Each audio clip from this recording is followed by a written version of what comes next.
upu. O se mata upu ta ua to ya ngā tere. E au ngā e whaiwhi au to ya ngā I tangata uma. E au ngā so sesi. Nei meo le hita wa le ia sesi le hita. Ia tato wo tato tusi au tu o le main text o le mata upu le feso whalu suma le ono. Whai tato tau loto whatasi wa leua maua le tato au to wita I ya. Au to wita au ne yanga salai. Au ne ngoto le la o ita pea o tau. To fai fatasi ya. Au to wita au ne yanga salai. Au ne ngoto le la o ita pea o tau. Okay. O I leua feso sani mai mo tatou. O peo no tam fai lo atu ma tam fai mai le upo le atua mo tatou. O le so sani la mo tatou la hinga o le atua ya so umo tatou folaunga. Se yo o le to e fio mai o Yesu. E tanga le ita. Ai sala nga sala. O se si whaupunga lata mai ane na o le maule le feso e whalu ono. Whai mai, a o tau wita o lona winga e tanga le ita. Ai e yeile mea ngai sa, e yeile mea ngai e whai mai aua. E aua lea. Aua lea nga sala. Ona winga yeile wanoa e hita I whai whi au. Ai aua ne ia nga sala ai. E yeile wanoa e hita ai oi. Ai whaasala e le atua le nga sala. E leo whapea mai le atua. Aua ne hita, le whai mai. Aua ne ia nga sala ai. Au tau wita, aua ne ia nga sala ai. O le o ongala mo tātou la hingo le atua. Ina ia whaitete oi. Whaitete fo iau le atua. O le mele o lea o hao mai le fionga le atua. O na e tele tangata. O le mea mua lea e tupu le mawhawhau o tangata pe hao na ita. O se upu e tautana tuai. E le mawhai tu lou le ngangana. E le mawhai na lo kai se sil lota ngutu tu lou pe a whape wata ita. Ai ole o ongala la fionga le tua e ita ai aua le anga sala. Na fai mai fai upuna au to wita aua ngai ele me ta o le aua. E ole ala me ngai aua le anga sala. Aua a ita ai anga sala I o tanto solia la fionga le tua. Ele atono fa pema fo fo nisi. Ia longa ia si sa nga me ole. E ka kauanga ita tangata maanga sala walanga le ka kule la ngei ioi e sa o tatu le la nei ai ona o tu sia le fionga le atua mana tua foi mai le fionga le atua o a fionga uma po tu si pa ia uma e mai le nganga o le atua e le fa pela o Paulo e mo io Paulo le tu sia ai o le nganga o le atua na musuia Paulo na ia tu sia tala le ma fa ia tu ia Efeso a ita aua le anga salai. Le foi la o tusi mai mo tatou tai haole nei. Ma whapea mai. A kape a ita auranga sala. Koe musu lo kua oi. A ita auranga sala.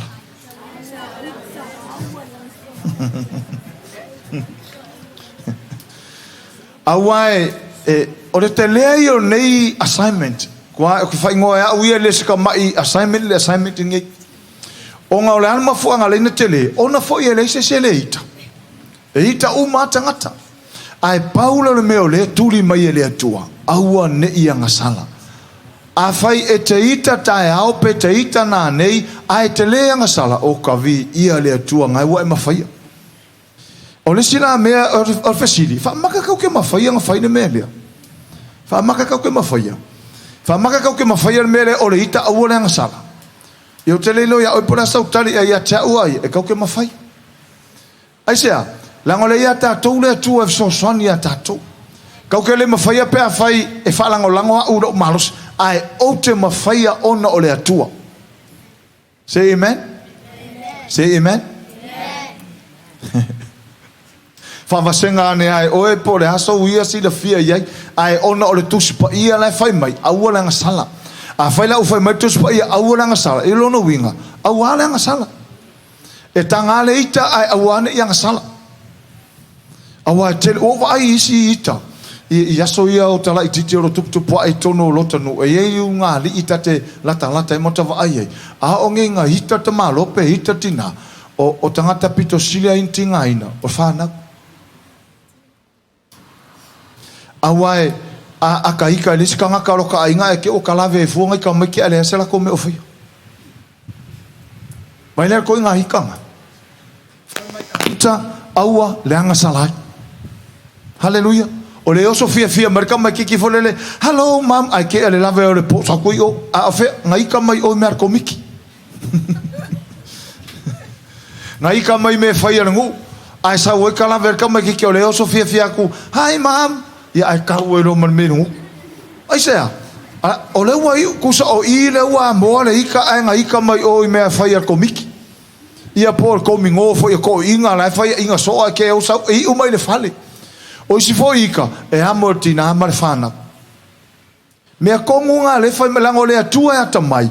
O le atua na te sila fia le lumanai. O le mena le fai mai le atua. Aua le anga sala. Aua e anga sala lo. Te le I o le afianga o le mele o le anga sala pea o naita. Te le I o le anga sala. Vavailai nei tangata ila utau inatu. O kaino. Iloa umatatou. Na anga sala kaino. Ilo na fasio tio a pelu. A le mafu anga o le ita. Vai. Nga ita o kaino o le mulan taulanga fasioti lo apelu. Le alma fuanga fasioti ngo apelu.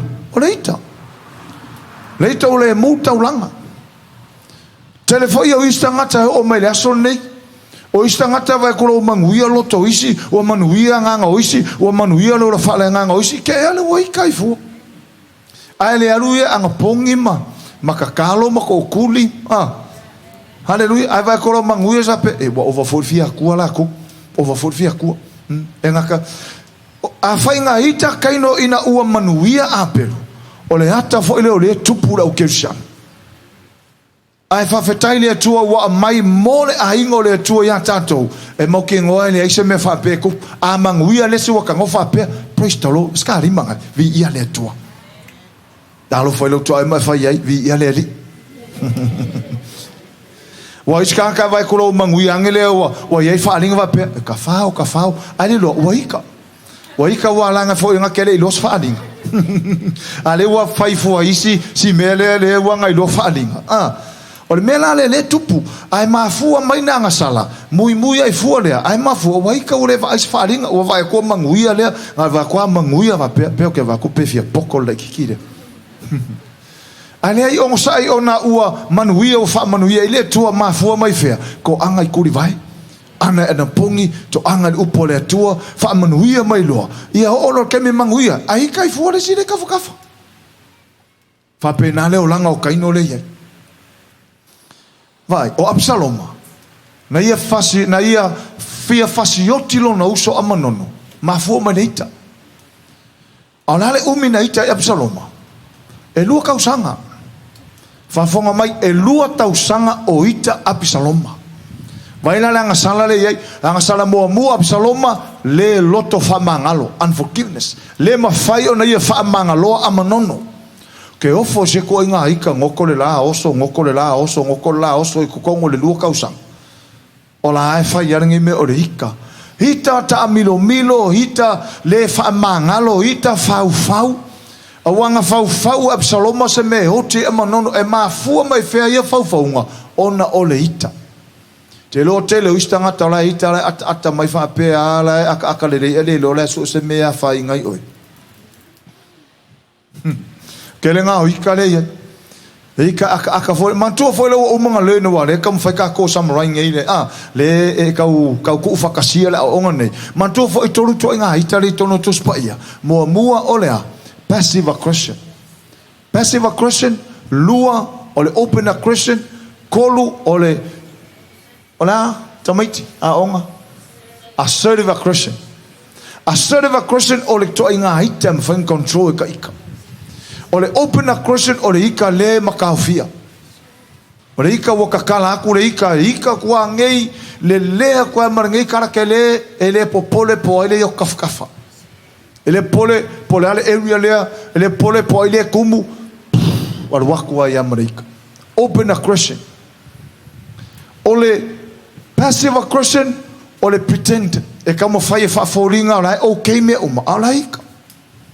Leika langa lenga ika Absaloma ka milo ile lua kausanga le ai solo ko fa mangalo wa awina ai fa fe au matato uma au ne ngoto le la o ita pe tato. Amen. Wailan manga yo me le uto fa manatu mo tatou anga sala kaino wa le fa mai le mau au ne anga sala ala woli ia nga anga sala Na ita loa kaino anga sala fasioti a Petu. Nga ika loa Absaloma anga sala fasioti a Manono. Nga ika loa ia apo anga sala o ke ngā pota. Wawai. Na ita loa apo manga o fangua le mana o ina pota sauroka vale moenga waki ngā longo loko. O wha mai o wha no wakolo maka ko sapela fai aku i markala mai se o ke pole ko mai ke o ko per kusire se fai. Vai. Ma fua na oti na pota ona o le ti ngao apo. Fai la ia le e sapela le tong fiti le anga mal pepelo. Ai fasioti na pota. Hita Simeona ma Levi la fasiotia umata matane i vaengale ia se kema mahamolo ona o leita. Ai whafonga mai menei tangata nei o whaataita inga nei ele ai masis vai ngā fasioti ngā tangata mea ia tau mai i mafua ma leita. Hita fasioti Simeona ma Levi hita fasioti. Hita fo Saulo ia ele ase Simeon ka mafo fo ngā fasioki o Tavita. Tato mata la ia ile mele au mai le fionga ne tua. A faila o mai fenga fofo mai Paulo e feso autowita au le ngasalai. Wasi wai lo le masi le fia le tua. Ile fenga nga tua. Nga afasioti nga tangata mena tupurita. Vai le te leo le afia. Le anga sala le.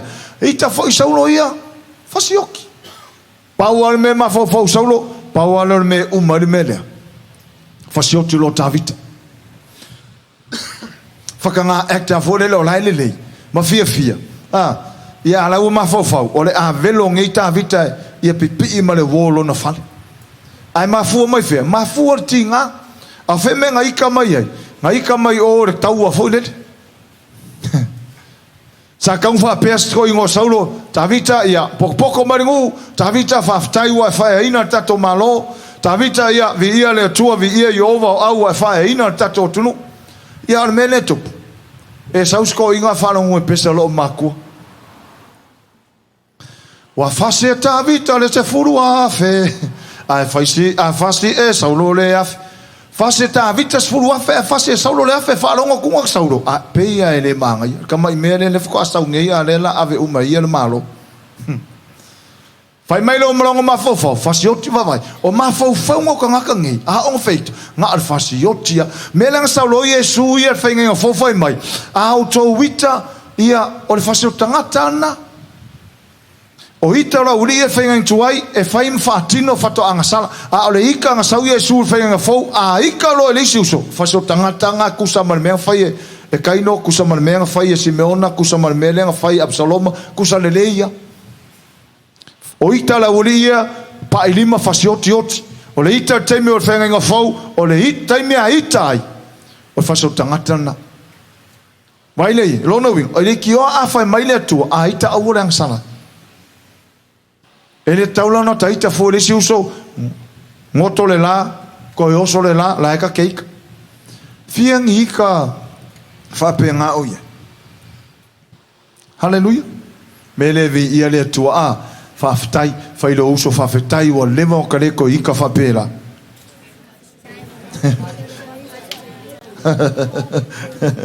Fafikai o leva ngareko i uka mekiro kaika.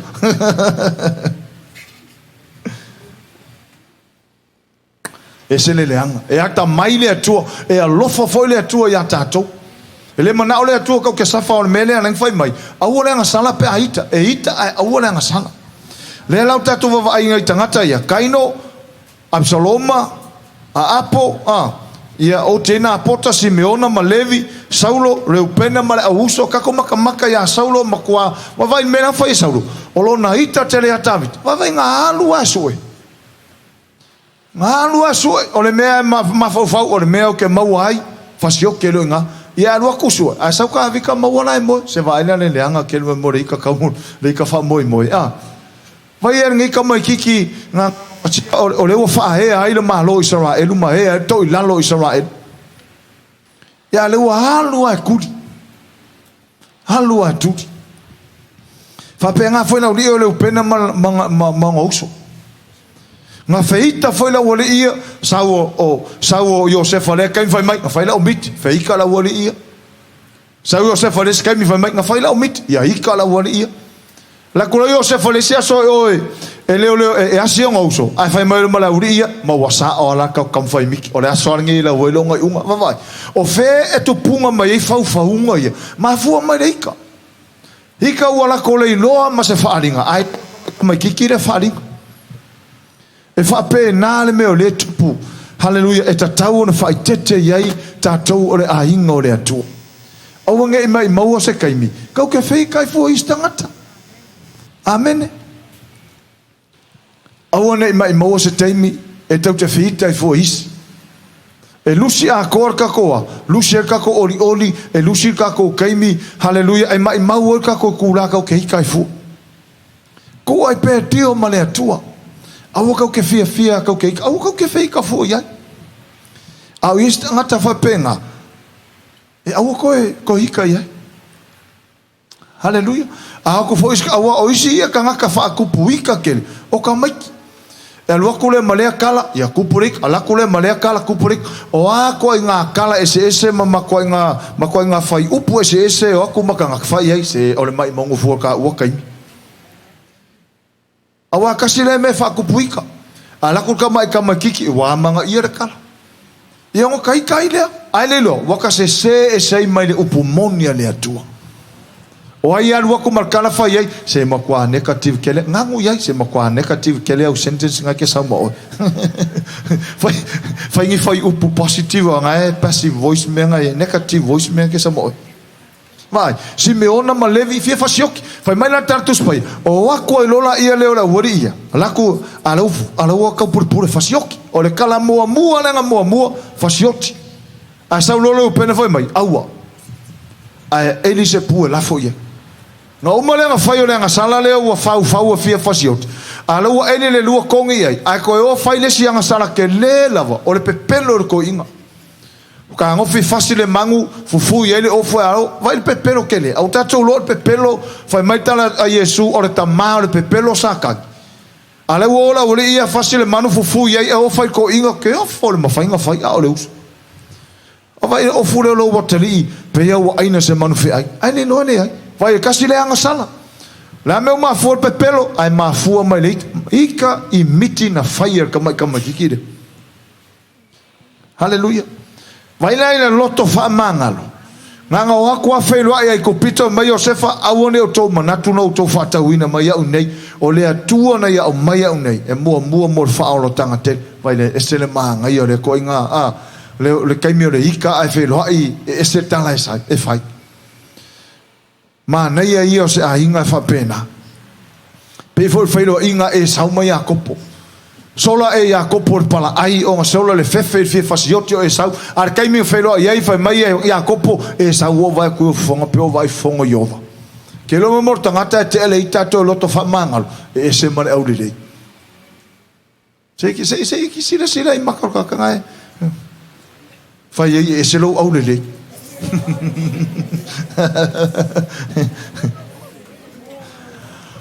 o le fesili o aile na fia fasiotia Jakopo o e sau kako mafau se ika ngai kai e sau mafau yonga folinga mafau yonga nguku mafau yonga mafau yonga moahulu makwa akinguku aika mafau sang kamai o e sai ai sa ngofo ma o mafai sang forlanga o le mau ke mau Jakopo ke fasiokia ai kai me felo ai fa mai Jakopo wo ai aku yo fonga pe o vai fonga yo ke lo esel au le leiro tangata e loto fa mangalo ale ka le se kai kausanga kai lua kausanga melevi ia ile tua le ma se so ka ko fa penga e o ya tatou e mai mo mai vi ia le tua e se lo wika pupu o vai o le sile mele o le fai tete me tu sa mal fai upo e lusu malono tu se efeso aua le anga sala aita aua le anga sala o lo fa mafa tu spa ia le aua le anga sala ai le ia se so tatou le hita se si mai lo au pe fai o man masinga ngai kere a tatou e mai mo mai e ka ko fai ka uma e ka fo fai fe aua al fai ke kenga tu spa ia aua le anga sala a umar vai aso ele hita se tangata vi ia le atua haleluya vi ia le atua ai ona ole upo le atua e a o ina i tātou o wā a whai o ngei leo conclude ai mawha a umai a ole o langa o le halu pēr maanga i luma whātali a whio mai o le li a ole lui le ta oto a mō tātou yaso uma e le ta tauanga ngā salasis a kongo whapēr mawhawhong a ia i longa whain kupuru ngā mea langa o leo ka koule la longe i oi ka koule la longe ia manko whakara Yesu e le ni ole la langi tātou a tala polo fai a koni tu fai mai e uin tatou iai la langi nei pesa valitino tatou te le tau fartino lo inga le fusu rima ai fa marusia ele tua na lava upenga amen vai ma ngai e morta ngata sa vali la longe e fa lango lango le tua wa ole siko nga sala le fai mai akopo fai mai ia tai tasile tangata ma fa ta liso no fa longo fa ngese ngese ona tau tala fa ngese ngese ona ita tasile mea yang salai tangata pe aita ole tautala wa hika loa alu wako lo mase upu ke le a ele ofi kongo le vai e koe mafo wangi a uhat e fai keke kere ka kou i le ngei meo le o le tautala vai le ka mai o le tua fai mai tai tasi tangata mfatalise ona whalongo seki maangaia ai atau tala fangise ngese ale ita fangise ngese awa vave lo fa longo to vave tau tala ia nga upumanga ia me sau ke me ika o iska ka ko ako ka ke o hape ia mania ia na foi se upo wa ia wa fia se fun pala vale mama fa ua ia mania ia wa pa fo lunga le ika vai excuse la fila le ika ai le excuse tanga le tua langa le o ma fa matus pa ia a fai lo fai mai tu spai a una yang sala longa winga e kau kele la fila lo fa punga ia lunga fa lo kaika ele is excuse langa le fai mai tu spai a o to wita au nei ang salai vai mangingo a fai lo tua oi a ta ita a ora yang salai ta u a ora yang salai ta u a ko ngai ka fole va velika non fai yaku ya ke oi koi kiki ngor wakula inga kai mea nga ka ke momo e mo fa ka ku sa o i foringa wa va ai le i foringa nga wa i o kai mingi va yo maka pengi maka i pusia va yo maka le kai mingi ke lor mo mo le ikan o le fa au le nga ka ngakai fa lo kwa e au le nga ka ngakai le ika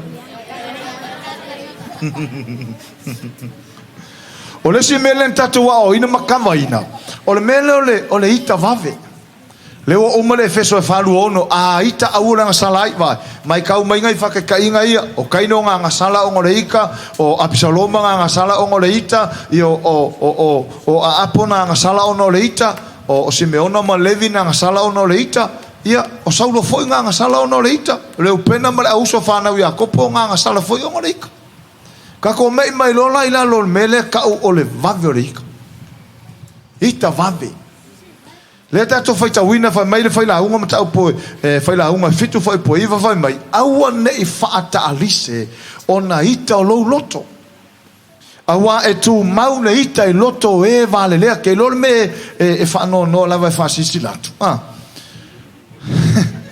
o le mele le ita vave o mele o le umi o iai le ita le loto e lua ko inga meia ka vale e tangata tuspa ia o le iai o le ita le loto I taimi umi e ta o le vale a vave le ita ua vale a umi fo iai le ita ua vale fo longa winga ika vave ua fai ma vale ko ika umi ua fai ma vale o le o winga la fa mor ka kere fia vale la e fu le upole tu fa male upole tu a una fa ta li se ona ito lo loto ai se ari solomona a wa tu maule ite loto e vale fa fon a umi o le uputu maulo no winga o le yai pe o le ite le loto tangata mai tu spaia e valea ai ka umila o le valea ai ka vave o le valea fo longa winga me ima ivalea me e ku ivalea e sileila fa ngese lo ileita awa ai ka vave o valea okay le la fai mai tala tu spai fai la unga sfulu ono tolu suma lua e sili ona le lei o le ua ngese leita wa ai le O ai sili o le lei tangata ngese le ita. Fa mai sili ona le lei o le ua ngese le ita i le ua malosi. O ai kangaka fa mai o mokua sampingi faringa kingo koe ka ua kele on kangaka kafas. E sili aku kangaka ngese le ita. E sili ona le lei o le ua ngese le ita le ua malos. E sili foi le ua pule lona loto i le na te a ele ai.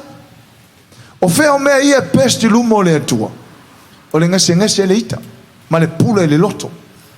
Haleluia. O leo tatou loa fai mai tala tus pa ia melen tatou kavaina tu se fai la unga fai mai o le ita ngofie fae aina ia lunga lea.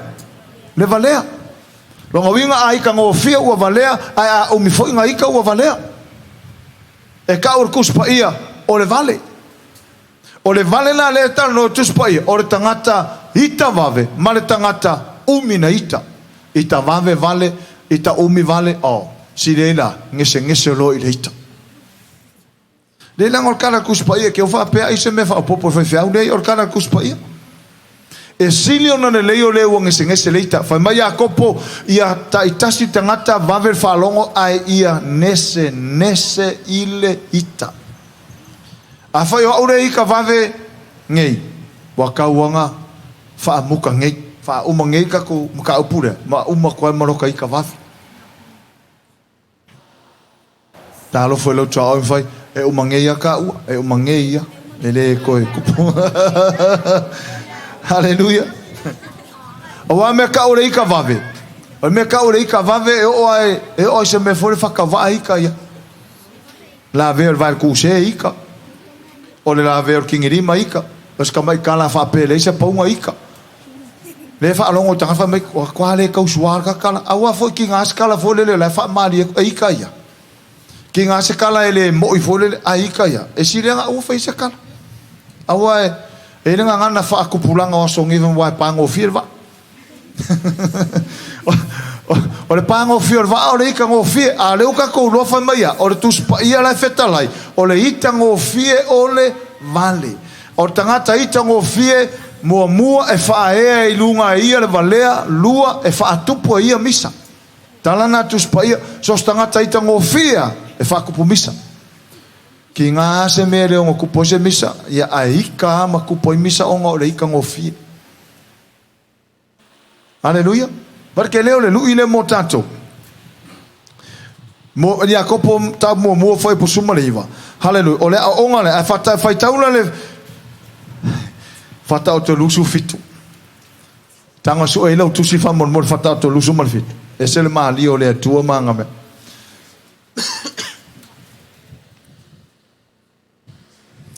Fata oto lusu mal fitu fai upo tolu. O lo fa pe mai fai upuna. Fa mai ya e mamafa le maa.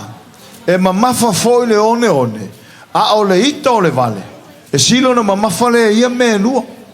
Se ka fo le ka ufika ku pole le wingo le tala le fai launga. Tala le poto Solomon. O le maa e mamafa sa o le lei. O le one mamafa sa o le lei. A o nga ika le vale. O mamafa ku le maa koe mamafa le one. O le fesili, o le ale vale le tala no e tu spai. E leo le vale foi le tis e po fa pe a nga ika fiu va e leo le vale nga e leo le vale foi le lo kusilengo le ai o le vale le ta o ile mata upulea o le vale o le tangata na te ena le ata mai o le atua fa tonton fo la wailo na olanga. Se fa punga o le vale o le tangata na te e ina le poto le atua. E fa tonu fo la wai ana nga ingoinga e fai. Menga leta ua I, a fool has rejected the wisdom of God to guide his or her actions. So se kaimia e ka whaiaka ngai ngoinga, ka ke whaka ngā lea tua, e whiso swani rata ngai ngoinga o le awhai, po le almea la mo mufai. A ka ika, ka ke maa whau lea li, whaatanga lea nganga, pa ia le tono ita, e whiso swani le taimi lea, taimi o tau welos whainga. A o le vale la, e le whaunga a ia le ata mai o le atua, le whaunga ia le upo le atua, ngā ika pālo, o le ika langa, e mamafa aku le maa, koe mamafa le onge onge. O le vale la nga, me la nga le whai mai tala tu spai, o le vale la le tala no, e me le ata huita ngofie, vai, o le ita ngofie, o le vale. O le ita umi, o le vale. Na le fai mai tala tuspaia e tu mau le ita upu tu mau lo no winga o le umina iai le ita le loto stanga. Fai mai o e vale lea fai mai e tu mau le ita I loto o e vale lea. A fai o au e fai o degrees ma fai o fai longa tau ta ua. A fai e lua aso kolu aso o wika. So o le vale la I lumo le tu. E le a fai na I pesa a onga pea. A ka ika omi. A fai la o le onga le tuspa ia o le lui mo tato uma. Say amen. O le lui mo tato uma.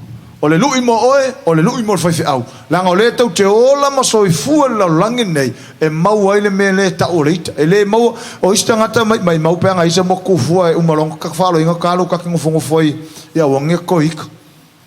Ia oina I loa e o nofu totasi le se ita ia. Hallelujah. Kako va ai pe le mele o lo nui o le wa mai le sona nei mo tato uma. Ina ia o wina ai le ola fale nganga o le ahingo le tua. E awo ne I ta vaveses. Awo fo ina I ta ngo fieses. Ma awo nge umi o ngo fo se ita le loto tangat. Fa mai le si translation le fa mai le fa polusumo le ono le feso fa. Awo ne uma le aso o ita pe. A faina uma le aso o ika pestangat longo inga wanga sala I lumo le tua I le ita umi le ngata nga sala wo ita umi koe avea ma vale I le umina ia I le ita le loto tangata ia fafta I le atua ona lana upua e fata oto sufitu fa sumalua kako vai le ngonga ke le melo le ita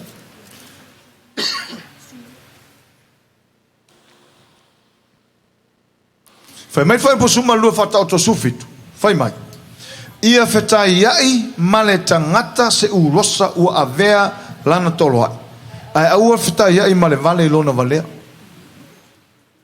fai mai le fai upule tolu o le ito le vale ma mafa le one toi ma mafa le va ma mafa le maa toi ma mafa le one ao nga ika tangata le e musu le upo le tua e musu e whaatanga le tua control po le tangata le e le whaatanga ina le nganga pa ia controllinga i man tua foi o self control o le fuo le nganga ai ata ita la le fuo le nganga wa lava na so swani mata ita control pe pule ai loto taimi os fa inga fit taimi o ma ia lu tau le langa taimi so taimi e fe so ina ai o le vale la na le tal no il poto solomona le la fai mai tala tu spaia ai va ai mo le u rosa fo le na tulo meola u rosa wa avea lan tolo o le makua ika mo kwa kaufe aia a le fai mai le poto ia fetai ai male u rosa wa avea lan tolo ngai lor fetai ai male vale longa vale longa winga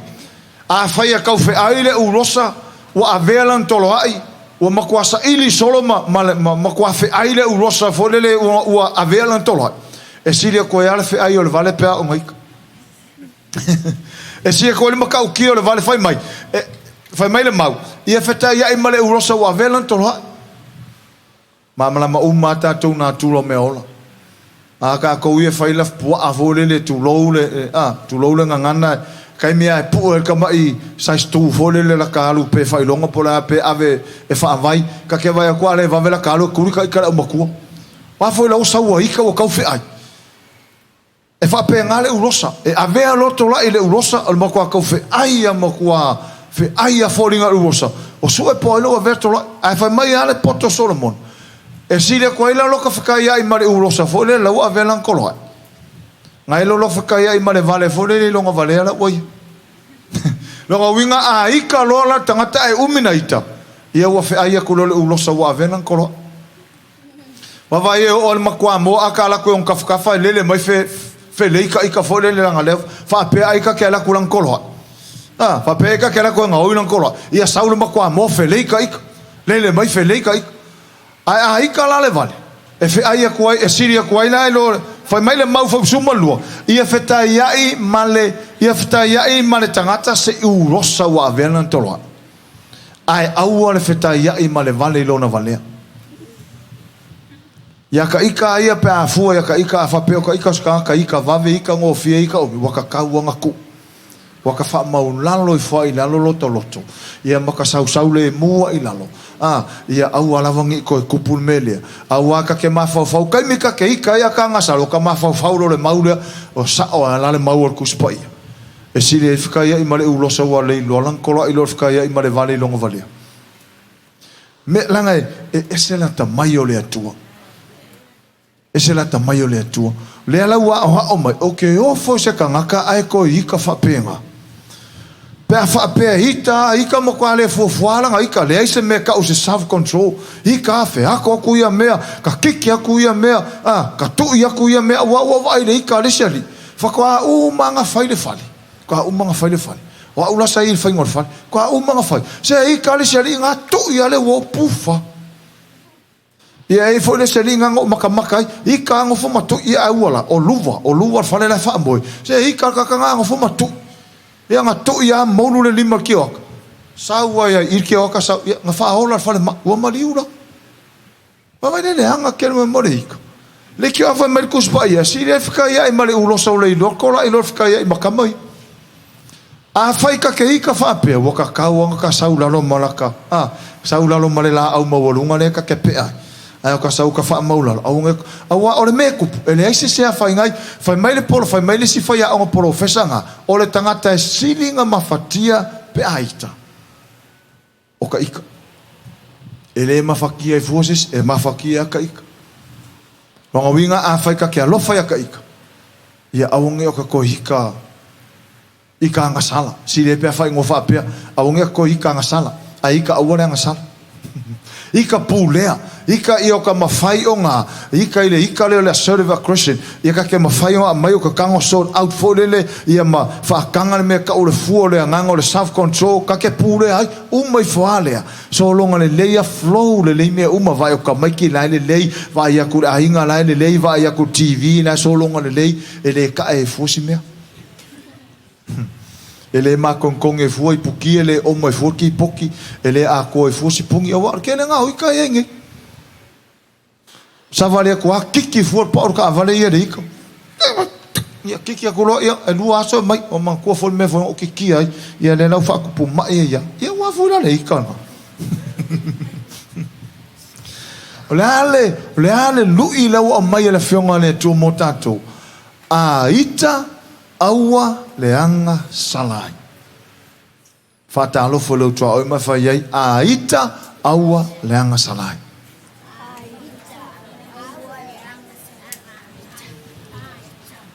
Leale a fianga o leita o le loto whamangara. Kasi leanga sala ke le tu lai mai I le ita o le tangata. Pea ho o na ti ngalo no loto. Mua le fia pula iai. Lua le fia wha ma ngalo ia. Kolu le ngalo. Le mawhaina ngalo. O wha ma ngalo ia oi ai le ngalo. O wha ma ngalo oi ai le ngalo. Ke lo le sire ngana ele ka kaunga ngana I se tangata o le malo le lang. O le wha ma ngalo ai le ngalo. Wha mole o le wha ma e wha iu I le ngalo. Wha ma ngalo. Longa winga e le toi manatua. Langa o le atua a o na wha mangalo le atua tātou. Whai mai, e le toi manatua e le atua a tātou anga sala, ma o tātou soli tū la fono. A whaila o anga sala I tua, na I wana ngalo I le atua. A ok, ofo pēa wha pēo ke manga kua pēa mea, le se au vai nganga whai. Vai le moanga pē, le lua afe, se furu kasi vai, le manga kua mai a o mai lua afe lua kasi. Au mafau fau o kwa ila umo fa pele pele a mai ua manepi. Vai. Lua afe se nkuri fau a leu lua se furu kausanga o ngingi vai le moa ale kas. A fai e koru kausanga o kaika e fio mai a Yesu le varanga ka lo fai. Ua misi a kore awango. Melea, hika ngei uma ngei ya. Hika kai au, uma kai au. Ahora kua le si ka se wa or kele fa vlave ko kupunge o le ita fa moi. Ita fa moi. Awonge ia nga sala pe ita. Haleluya. Ia tatou matala. O le lui mo tatou le ingo le tua tatou matala. Urunga ali matala. Tupulanga talavou matala. Tama matala tina matala. Fai au fo. Tau no matala. Langa ole ke leo le load mengi o ministry. O fai au ka wa vea. Hallelujah. Ai a tatou whaalango i lea tua. Flow le ia mea uma. Amen. Au ia ila stanga taita ngō whia o iai. Ia leo tatou whaalango le upo lea tua. A whai o im whaamanu yanga. O ai se tanga taita ngō whia o eiloa. Tu whai ia ile sosia o le whaamanu yanga le. Whai ia ke lo le upo lea tua. O le vale tanga taita ngō whia. Ia vale o ua lua o tikri. E lea whainga ngā me a whai ke ika o le vale lumo lea tua.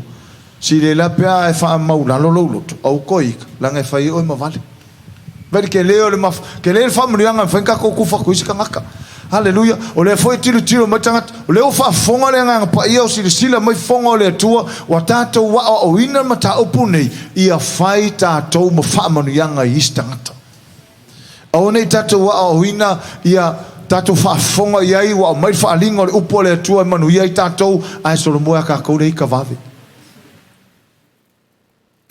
o le foi o te tūla ia o au le si ka vave a saia i ta vave ke i ka vave a ua levanga malolo o i ka vave ke le rola ia o e po anga whea mal o ua leva ke ne malolo o i ka ngofie haleluya i ka ngofie folele i whamakalanga e o ai se kala whai mai sisika ke i ka ia e o ai lunga la uara kere ka ke i ka ia ke ia kipi o kora kavare o kahika o ka ke muso e muri la kavare lesi ai e me muri ia haraku le ako kahika le waka maka whampe o e mai kavare le ia nga ika ia le ma wako ia ma pase ko luma whaia ku ngei lima i lungo le ika ngā tuli a kua whaia ko se kala ngō kula experience wha avika avati ke le lola e wale wa malolo wa ka sa o loko mai ngai me o lungo le awara ke a whai e sisi le o sa o loko lungo le awara o kai wa ka sa o loko haleluya o au ke manga kuore sia fiafi au yeila u kama i kolola la ikiki la o ke sa o mai le si piko ngu a sa wa ka vale kipi a maura pa le ese si me a va ai lo wika o ke re para vale la a va ai lo wika mo wika Langa o ka uol melea, langa kere ka ngaka ika lo pan la vaneno. Langa o wika o kere yang sana. Langa o ke kua kulua ngei wha mahaungi ana ukana le whaia. Le mori mau merenga ngapa ia ngā wika. Ia hoi are ika waru e se o malepe la papa. Ai o kere yang sana. O kere ia foi kuri wo kere wa fo ka vale la o kere mo. Se o vapea. Thank you, Lord. E kele yuru i kauea, amu ia oe pea rengi, e inu tau ole o langa, ai aunge ika. Aunge iang sala, sorry, aunge iang sala. Kau ke ika. O lunga nana uar kere sa sini ngā uwika ai. A leo o malo lo malek, leo ke kua kuruma ngei luma o mori mau o le atua, sa o wika kele lunga la uar kele, ka avale se, ka avale pak se, ka avale oso vave, ka avale fia mili, ka avale o alava koi ngā skaida ka avale sa o wiaile, sa o iei faske purunga. Lea lawo o markemingi, o malo lo, lea lawo o faso kuia o kou. Amene. O iei se ava ka avale, o le lui mo ava ta avale. Langa sa o iei sa o iei pidioka nga, ele, kusa le o fai ngofia, o fo i mai menga. O fo i mai ne ika vave lungora o warkele. O ia ka nga ka sa u, awa o isi koi nga me o soiro kaika, ki kipi mai ko ki kia olo ia, o ina se se ale.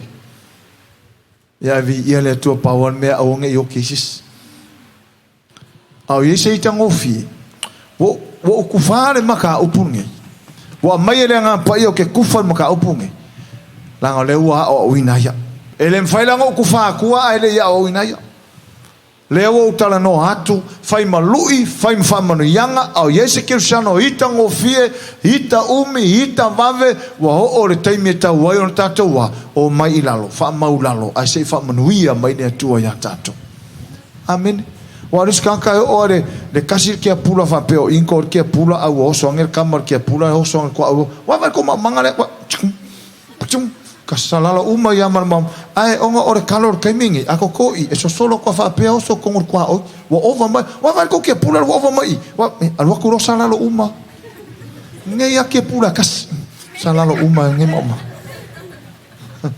ala ko mangai fai e re ima se anga sala ngai fa e kele me fa pe ngai lu ta wai ta to ai ta to matala wa vai ai no fungo fo vai ke maka vale wa vai so po mai wa vai lu ke pula so po mai o lu i uma me fa se ko pe a ora i ai maka ko na me la pole fu al melo le va vereika e ko ke anga wa se o li mai ku o ku mai ku pa wa me tato matala fai tangata le tu tua oi matala awa aita tangata aya ngasala ole mena ta ole faata mala mele la inga ole tua ele tau tato faata mala wa wina tato ole upo ole tua e ita fai fe au e ita tato uma aya tato lo e sala ngasala o sia ka ko amio kangari ka sala ngasala e sar pala vale fa palangi pala vale fa Samoa ya o alava ko inga upu mamafa wa o isika ngaka o le vave yo pala vale fa pala e lo le ku ngangu e lo le ku fa sainga e lo le ku fa sapangi e lo le ku o alava ko inga nganga fa le lo ko le fia e lo uma le tua nganga la ngo le tua na fa nganga me de si le loka kure ma ile pesere nga fa ai wa ile wosipangi o a pe au langa mai o sambi pe au so o sambi io ko va ai ile tua e mai le pesere sta si tato uso kanesia e fa pe o le tausia tina e fa pe le tausinga le tua ya tato taimio le afa a me ka ke le fakanga ile tua na tausita tu taimio afa taime angi mai matangi taime fati mai ai pe au malolosi o sami ai o tatou no fo mo fifi le mu o lo ia ile tua tau taina na tatou folo mo fai o nei tau sanga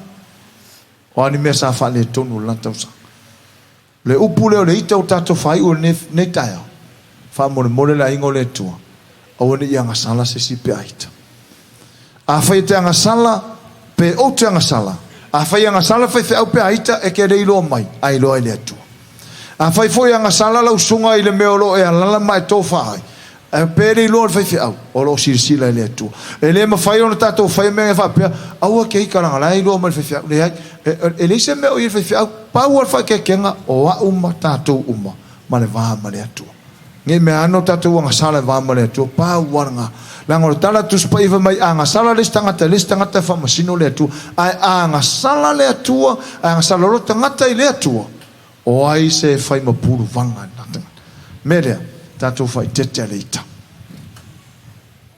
ita uma tangata ai fa mole au ale anga sala wo oile fa manu yanga le wo fa so tu al tai au ne le wo fa so tu tele no le tau sa o hui mai ai a le o mafaya amen le o mafaya le o mai la son nei le au te mafaya praise the Lord ita ele tuai ele vave ma isi foi kai o le si fa manu yanga le tua o mai e tau o le sa o wika sa uika a o ma ko ai ka ngofia a o sa o lo le o malo fa fetai le tu o malo a wa o le melo le ka vave ma le ika o ma le ika so le e ma ir ka ngaka le tato ka vaina le o onga le nei i to tonga ia po va hengo le tino tangata a fia le ita so ma le ita umi o le ita e mua a fia le liver tangata mo a fia le liver me la nga wa ku fa longo ku fa mai ele so mai fa pe se kemong ele lo ole hika umi le hika so la nga ta mai le tu la fa mai awala sala ole liva male mele ta fa sa mo fo le ole hata pili tu lo o to tonga mua nga mua afia le ita tangata a ona oli fia tangata e fa longo atu lo loto ko ke oso ele fa nga afia oi ah ona na fia o sikola au ele me fai fia fa peses O inga o fea me ngau fia. O le loto. O fea to tongo tangata ya mo mua fia. O le fak. Aka fa longo iska fa mai. Sorry. O over fia sko inga fa po ponga songa finga nga siva kwa marwa kwa yo. O over fia. Amelia a tato wita fa mole. A lofa tato ya tato. Ia e a lofa o ia te oi. A lofa fo ia ia te au. A ita au ora nga salai. Ma ia koe fai kasi ka ko maulea. A o to wita fai fa tasi I ia. A o to wita au le anga salai. Au ne ngoto le la o ita pea o to. Koe fai fa kasi ia. A o to wita au ne ianga salai. Au ne ngoto le la o ita pea o to. Ma ngai rana ve senga upule o to. Ai ku ia tato. A tato wita.